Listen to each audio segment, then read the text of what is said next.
the right to repair discussion, again, and the Humane Pin. This is MacVoices. MacVoices is supported by MacVoices Magazine, our free magazine on Flipboard and on the web. Want to cut through all the noise and find out what you can do with your Apple gear? MacVoices Magazine focuses on just that, aggregating the best how-to articles and information. Get it by searching for MacVoices in the Flipboard app or visiting macvoices.com/magazine. Welcome to MacVoices. This is the talk of the Apple community, and I'm Chuck Joyner. Folks, the MacVoices Live panel finishes up a discussion of Microsoft and OneDrive. Then we turn to the right to repair discussion that seems to be ongoing perpetually, and take a look at the new Humane Pin, which may or may not be your next wearable tech. Let's go back and let the panel do the talking. Yeah, Like the Rivian truck update. That one. They pushed an update, over-the-air update, but they made a mistake and blew away all the certificates. So everyone who got the update has to go in for an in-person repair. Ooh. Is that what they're saying now? I missed that. Yeah. It's just it just happened this morning. Yeah. So I don't know how many people it actually affected, but it was an embarrassment. Oh, for sure. I would say so. I think a lot of people were affected. Wow. It was like all over the various EV forums this morning. Wow. Well, Brett in the chat room said he solved the OneDrive problem by never starting it. So there you go. I like it. I solved it by not using Windows or any other Microsoft product. So there you go. Yeah. That'd be great if the real world will allow that. But I have to use that platform. I use the Microsoft 365 platform, and I mandate using OneDrive as your kind of off device storage. So, you're that guy. No, I'm the guy. He's not the only one. I mean, Web and I are in the same boat. That guy. Web and I are in the same boat. We have to do it. It's corporate. You have to do it. There's no way around that. And this is what it is. And other than it's just Microsoft and all the bad karma that comes with that. Right. It's still, you're going to laugh when I say that it's still a pretty stable platform. Could it be better? Of course, but it's a pretty stable platform. And it's like Apple. It's a whole ecosystem that corporations have bought into. So, the OneDrive and SharePoint that goes with it, and Azure, the whole thing. You can go deep dive. Yep. So, and we haven't had any problems. Now we've had problems with some other systems that I won't get into here, but I'm in the starting a threatened litigation on our remote access platform that laid down on us. So anyway, that's a whole other story. I want to hear about that, but we won't do it now. So not now. Join us for MacVoices After Dark. Yeah, it's not even for After Dark. No, that's not public. Yeah. We don't want to put Web on too much of a spot. One thing though, Dave, I wanted to ask, because this is my understanding, and correct me if I'm wrong, but if you've been hoodwinked into using Teams, if you are having to use Teams, doesn't that integrate in so that your documents end up stored in your OneDrive as well? Yes. Yeah, that's what. So this is another reason why SharePoint Teams both are integrated tightly with Teams. So you have to you have to understand that the SharePoint end of it is just the back end of it all, whereas OneDrive is just file storage. The SharePoint side of things, you have sites that you set up that have the back end set up with that, but SharePoint also integrates with Teams, so you can have a SharePoint site that's integrated within a Teams group and still be able to manage it. But yes, you're right. It is integrated pretty tightly with OneDrive and with SharePoint, for that matter. Yeah.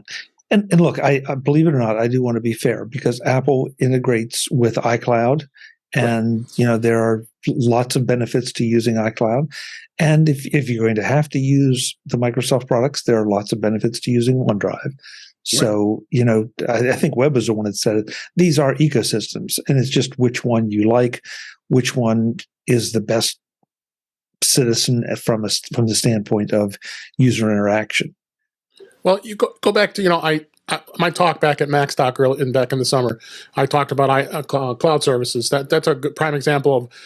I gave my examples of all the different cloud service products that are out there, and I did that analogy showing the amount of users that use the top three platforms. OneDrive's right up there with Dropbox and with iCloud for that matter. There was 200 million users and some of those. And I remember the stats from when I did it, but they're up there in numbers. The people are still using it only because Windows. That's why people want to be able. People are getting smarter.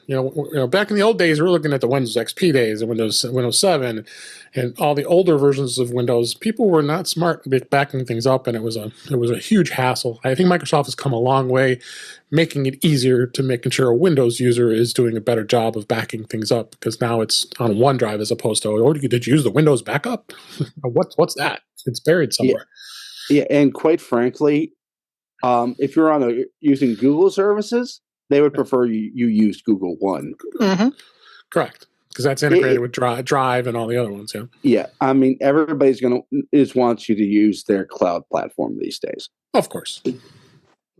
And that's to the benefit of the user, because that way it's still not impossible to lose things, but it just makes it just a little bit harder to have something happen and have your work disappear completely.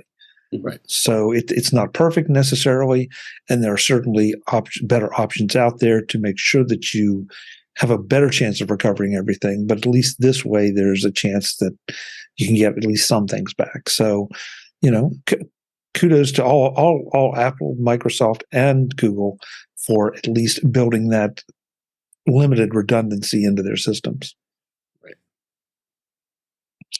All right, well, if you thought that one was fun, you're going to love this one.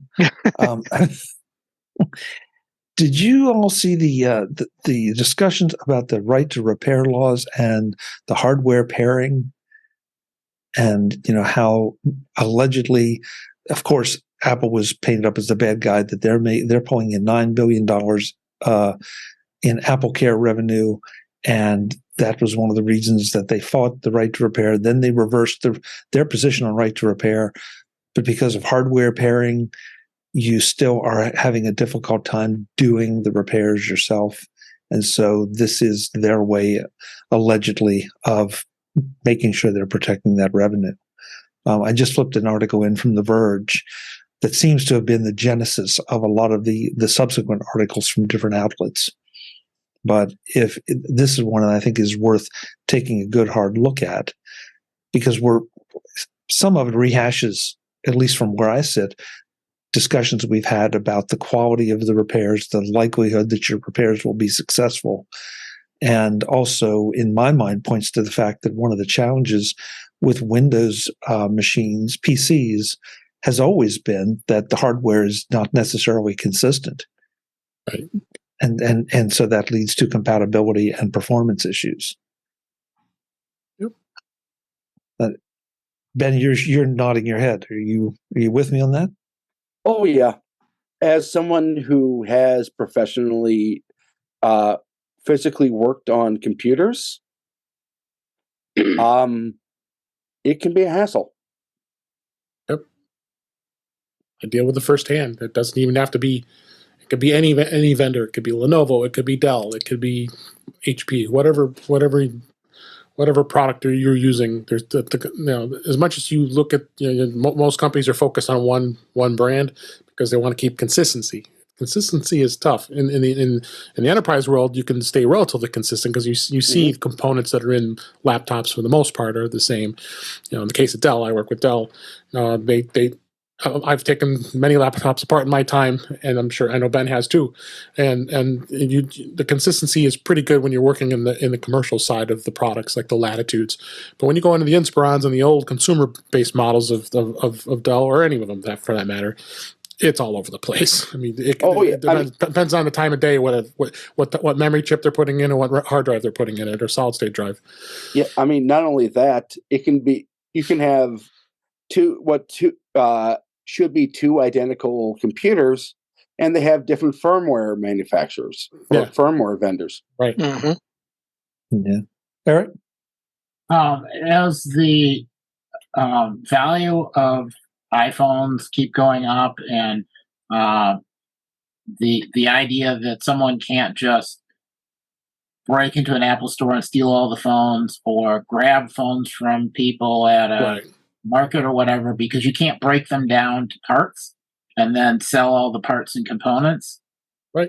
Because they're all tied to a serial number, and won't get recognized. The parts don't all match up, and because you then get error messages, someone trying to buy, questionable sourced parts, it will show up. So, yeah, it's a mix. Yeah, you can't just grab whatever parts. On the other hand, there's not an incentive to try to steal hardware because it's not worth anything. Yeah, that, and from a technician standpoint, modern cell phones, modern computers with SoCs are, quite frankly, a pain to work with. I mean, you're not going to get a solder iron out and fix them that way. It's really too difficult to do that in-house. And I mean, honestly, with the way these have been locked down for security purposes, theoretically you can do repairs on these, but it's honestly just not worth it. Apple has the specialized tools. Mark Fuccio couldn't be with us tonight, but he is in our chat room. And his point is that Apple seems to have the most gravitational clickbait for right to repair stories. And I do agree with this. And it just disturbs me that to Ben's point and to Eric's point, that the reporting isn't a little more balanced. That yes, there's no question they're harder to repair, but there are some advantages and there are some good reasons for that. Mm-hmm. And and iFixit. I mean, I think it's fair to say that most of us, if not all of us, are iFixit fans to some degree because of all the great services and tools and information they provide. But continuing to beat this drum about it's not our fault, or it's our fault or Apple's fault, excuse me, that things aren't as repairable as they would like them to be. I struggle with it because I just don't agree with it. Yep, agree with you on that. Yeah, going through an iFixit site, it convinced me that I do not want to change the battery in my iPhone. I just don't want to go there, So I'm with you. Used to like doing that, not anymore. Yeah. So that's an interesting point, Webb. Are they? I mean, I guess if I look at it as they're providing objective information, then they're providing objective information and convincing me I don't want to do it. But then they turn around and beat the drum that, well, you should be able to do it. So I guess those two are not diametrically opposed. They feel inconsistent in my mind for some reason. I hope Ben hurries back. It's we talked about this in the context of Apple and our personal devices, but John Deere, the farm implement dealer, has been fighting the same battle for years that you cannot mess with their big farm equipment unless you're a John Deere service technician. And the irony is that farmers have to be industrious and they have to repair their own stuff. So it's just an interesting dialogue. Ben lives in kind of the heart of that whole John Deere country in his part of Iowa, where they're close to where they're based, or in Moline, Illinois, but still, yeah. So there you are, Ben. First, I am not a farmer. I know you're not. But I said you're close to that farm country. So you're wearing that farm shirt, though. Because we actually have a major John Deere plant here. Right. But here's the thing about that. Number one, John Deere is losing market share to competitors that are cheaper and more repairable because of that. And two, there is a huge difference between a tractor and a cellular telephone. Yeah, farmers have to repair their own stuff in the field or it costs them money. But I do not want a cell phone with a socketed processor and RAM slots that is like 3 inches high. Right. Agreed. I get your point. Yeah. Yeah. Or even if it's not 3 inches high, sockets are, just not reliable technology. Yeah, I mean, honestly, a lot of stuff was great 10 years ago, but things have moved past it. On the cell phone side. Ben, you're sort of reading my mind because I'm thinking the very same thing about cars. That there was a time that you used to be able to work on your own car or get some grease monkey mechanic who could repair your car. Now, if you don't have the equipment to plug your car in and let the car tell the technician what's wrong with it, I mean, you're at a very distinct disadvantage, excuse me. And so, this is the way that things have moved along, and in some cases have improved, in some cases have become more complex. And if you care to, you can go back in the MacVoices archives. I did a couple interviews at CES with John Deere, where they actually allowed me to get up in the cab of their, some of their seriously big equipment. And it looks more like the bridge of the Enterprise than it does the tractor that, I used to mow fairways with when I was a kid. So, it's a whole different animal. And I'm not sure that it's realistic to expect those capabilities to be built into that equipment and still maintain the same repairability.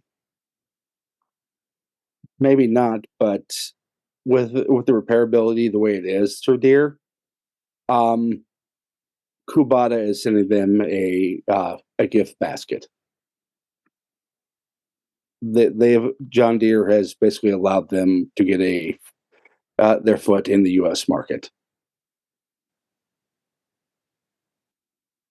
I can't I agree. comment. Mm-hmm. Okay.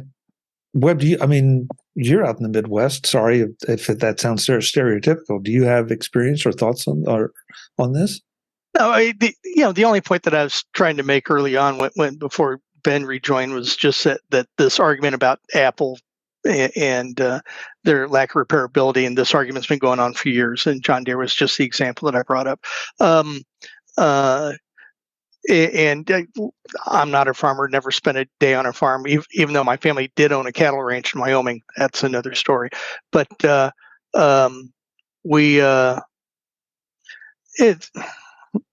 am I trying to articulate here?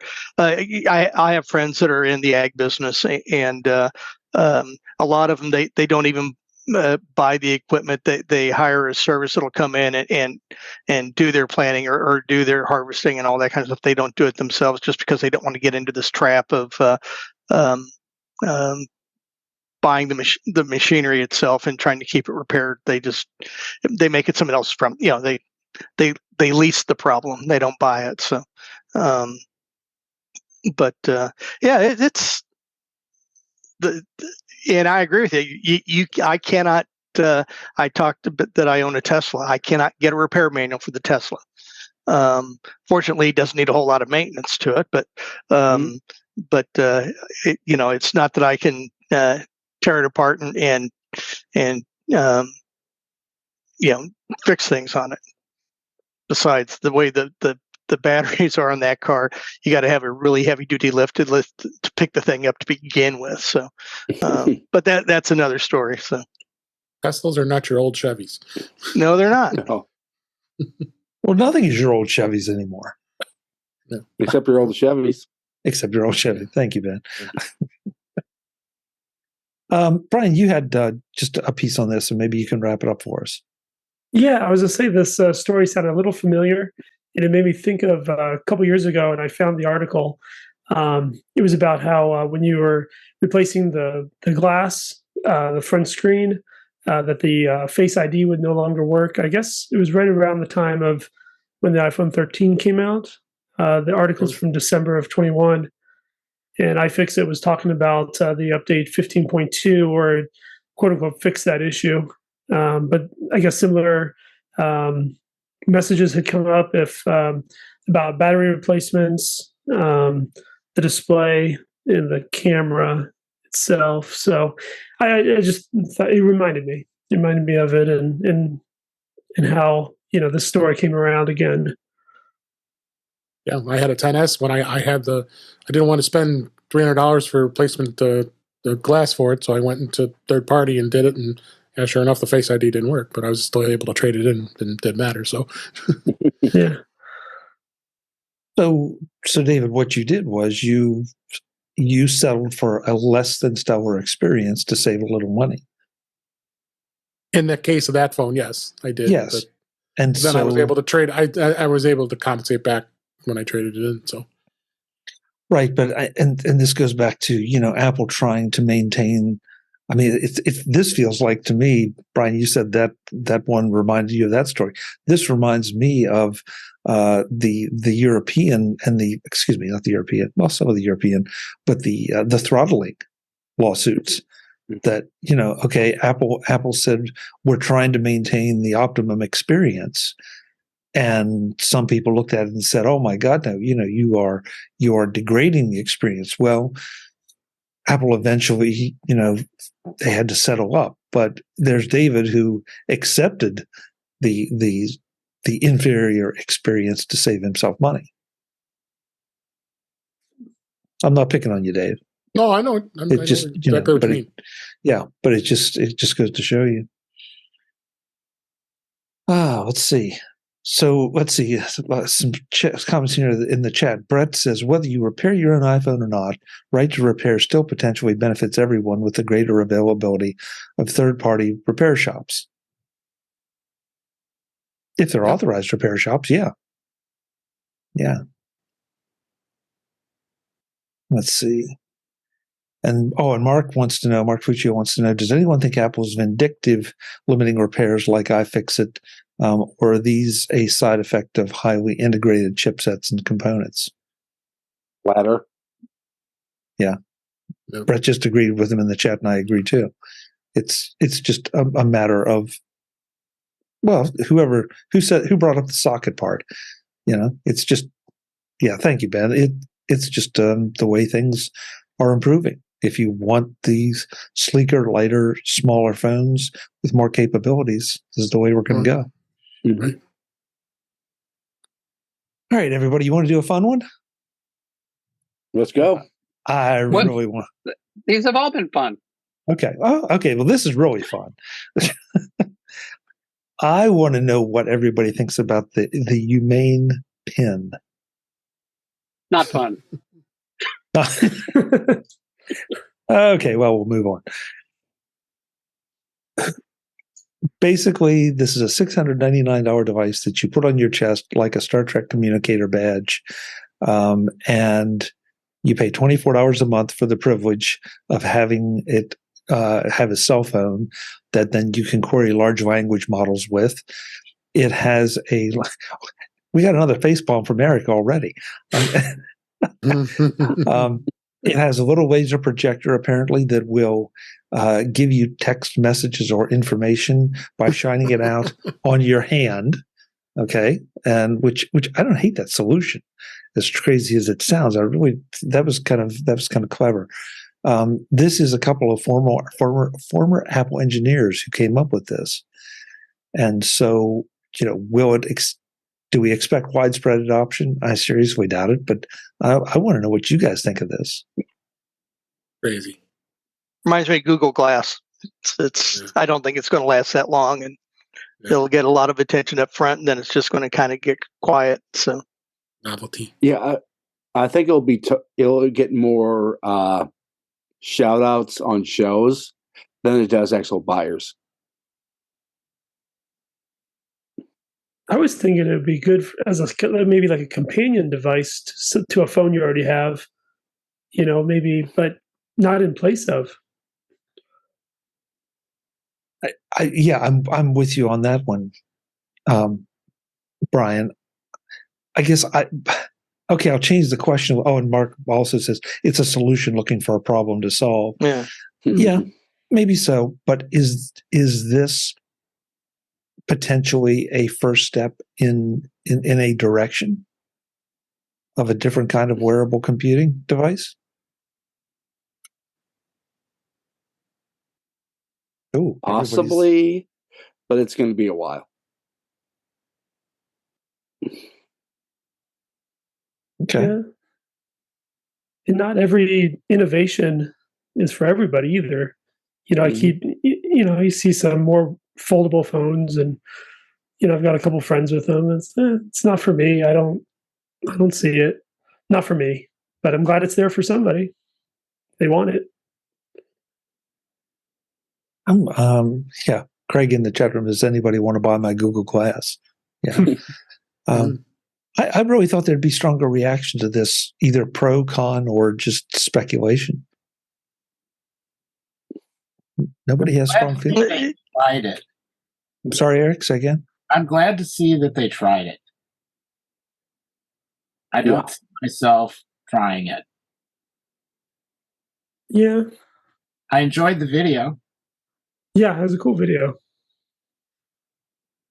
I know when I listened to the Verge podcast when they were talking about this, and one thing that stood out to me when I watched the video after listening to that podcast is they were talking about when the person was asking to buy a product, and it was, how do you know that's the best?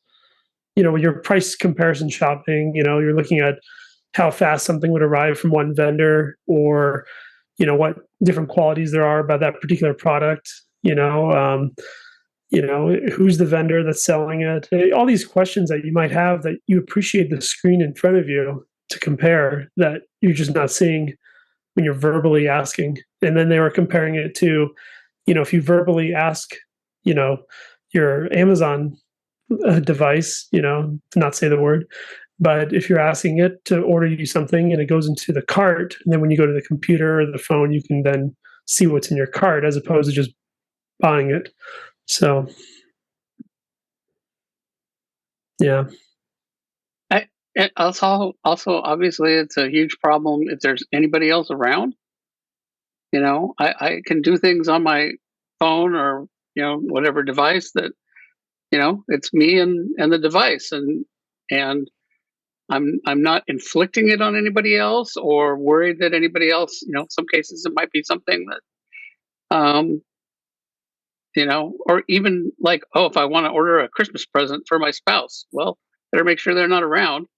But just in general, if you're anywhere in public, you don't want to be. And I'm also like, I find I'm not very. I'm more visual. Like even a lot of times, I rarely use the dictation on the phone. I'll be using my finger, and then I'll think, I could probably save this faster, but I rarely do that. And if somebody else is around, then I definitely won't do it. You just can't be talking to devices when you're not by yourself. Yeah. I mean, honestly, this sounds like someone who watched a lot of TNG era Star Trek and decided to go make a product out of it. Okay, so first of all, let me come back at you just for the sake of argument. Jim, I know plenty of people that seem to have no problem talking in public and inflicting their conversations on me on their iPhones while they're walking around with them. Whoops, sorry. Like this, it's FaceTiming with someone and talking about the, and walking into buildings. And you picked the word inflict. Yes, I did. So has that become a whole lot more socially acceptable And would this potentially become so much more socially acceptable? Ben says no. Don't hurt yourself, well, Ben. and if everybody's doing it, it's going to be cacophony, and no one's going to be able to hear their AI talk to them, and it's going to respond to the wrong person, and I think it's nice science fiction, but no, I don't think so. Well, the other thing, because I agreed with you, and then I got to thinking about it, and I don't know how many of you have ever developed the skill for dictation, or if you've ever had to, but it is a skill, because you tend to think before you speak a little more than I think we do now, and if you don't practice it, you get away from it. Webb, I'm going to turn to you. I mean, I know earlier in my career, I was doing a lot of dictation. I was too. Yeah, and it was an acquired skill, and I know that I've lost some of that because I no longer do it. But there are times I still do use it with my phone, and it's like, yeah, I really should be doing more of this, because I can do things without having to sit at a keyboard and still get something very usable out of it.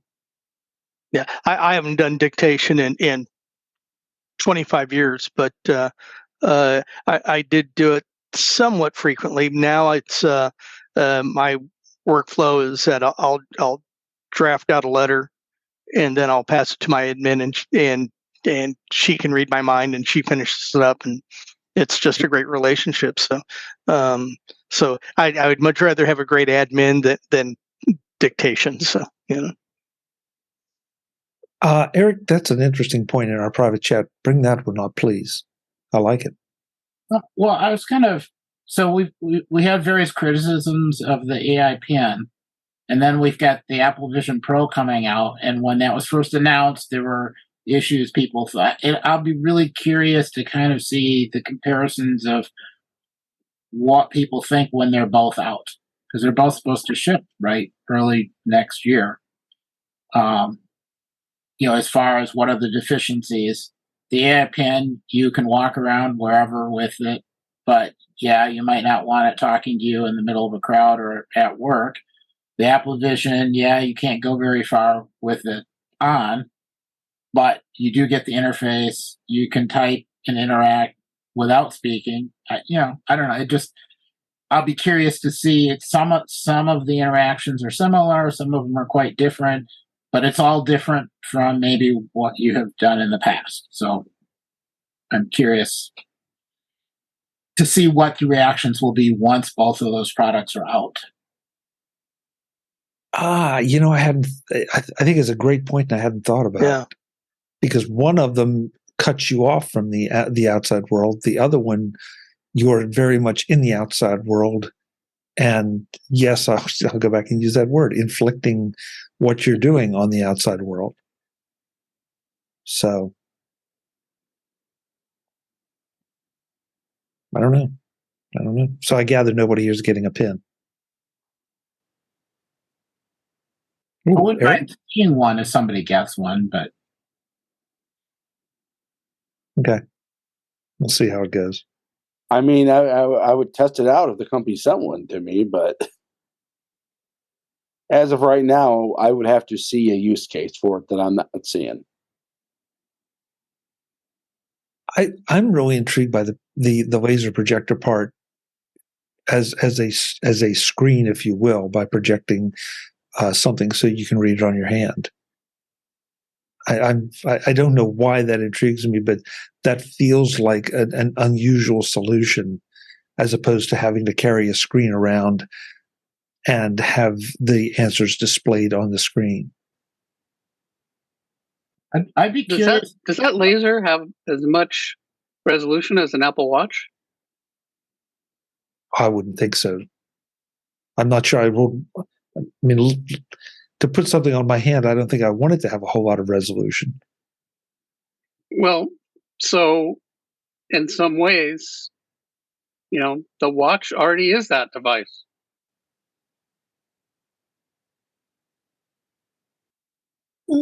Okay. Couldn't you make an Apple Watch that did all the things that they're claiming? pretty much. Yep. And more. Yeah. The exception of the video capture, yeah. Well, I couldn't have watched video capture. Because you have to be aiming it all the time. And this is mounted right there so that, mounted right there so that it when you turn it on, it theoretically can be capturing what's happening in front of you, like a body cam. Yeah, it'd be interesting to see how good that is. Yeah.